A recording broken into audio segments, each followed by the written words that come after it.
రాష్ట్రాన్ని రావణ కాష్టంగా చేయాలనుకుంటున్నారా అంటూ ఏసీపీ శాసనమండలి విపక్ష నేత బొత్స సత్యనారాయణ ప్రభుత్వం తీవ్ర వ్యాఖ్యలు చేశారు. మాజీ మంత్రి అంబటి రాంబాబుపై జరిగిన దాడిపై ఆయన తీవ్ర ఆగ్రహం వ్యక్తం చేశారు.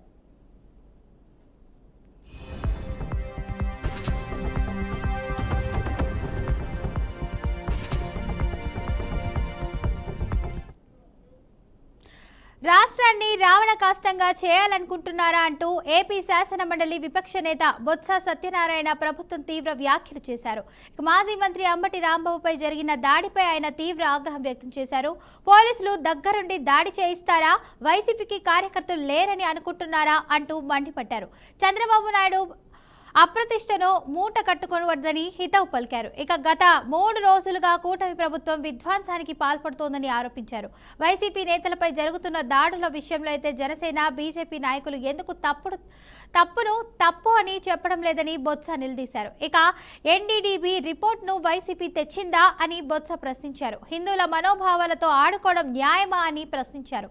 తప్పు చేసిన వారిని దేవుడు కూడా క్షమించడని, ఎవరైనా సరే ఫలితం అనుభవించాల్సిందేనని అన్నారు. ఇక అంబటి ఇంటిపై అయితే పెట్రోల్ బాంబులు వేసి చంపాలనుకుంటున్నారా అంటూ బొత్స తీవ్ర వ్యాఖ్యలు చేశారు. ఇక ఈ ప్రభుత్వ తీరుపై అయితే ప్రజలే ఆలోచన చేయాలని బొత్స కోరారు. ఆందోళనతో మాటలు చెప్తున్న మాటలు ఇవన్నీ కూడా ఎందుకంటే ఈ పరిస్థితులు ఉన్నాయి. ఇలాంటి పరిస్థితులు రాష్ట్రంలో జరగకూడదు. తప్పుని ఎవరు సమర్థించాం. తప్పు అయితే తప్పే. తప్పుని చట్టపరంగా చర్య తీసుకుంటా. తప్పుని ఏం జరిగింది చట్టాన్ని చేతిలో తీసుకుంటామా? ఇలా పోతే ఎక్కడికి వెళ్ళిపోతుంది రాష్ట్రం? ఏం చేద్దాం అనుకుంటాను మీ ఉద్దేశంలో? టాటా డబ్బులకి వచ్చి కుందరు బెదిరి చేయటం కానీ వైసీపీ పార్టీ బెదరదు. చూస్తున్నారు ప్రజలందరూ కూడా వాస్తవాలు ఏంటో అందరూ కూడా దాన్ని పరిశీలిస్తున్నారు. కాలమే చెప్తారు దీనికి మీకు సమాధానం. పెట్రోల్ బాంబులు ఇస్తారంటండి. పెట్రోల్ బాంబులతో మరి జోగి రమేష్ గారి ఇంటి మీదకి వచ్చి ఇసిరి ఏం చేద్దాం? ఇంట్లో ఉన్న అందరినీ మీరు అంటే సత్యదాన్ని ఇంట్లో పెట్టి చంపేద్దాం అనుకుంటున్నారా? ఇదేనా సంస్కారం?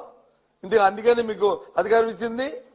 రామారావు గారి ఇంట్లో ఆడవాళ్ళు, ఫ్యామిలీ, కూతుర్లు, ఆ భార్య అందరూ ఉంటే ఇంటి బయట వచ్చి 100 మంది వచ్చి వెళ్ళి వాళ్ళని వచ్చి చేద్దామని ఏంటిది? పోలీసు ఏం చేస్తుంది?